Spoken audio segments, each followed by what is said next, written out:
In WhatsApp, you might be talking to a group of people or to an individual.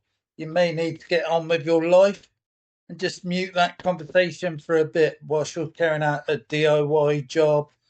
You might be going to a gym class. You might have a romantic date and you don't want to be disturbed.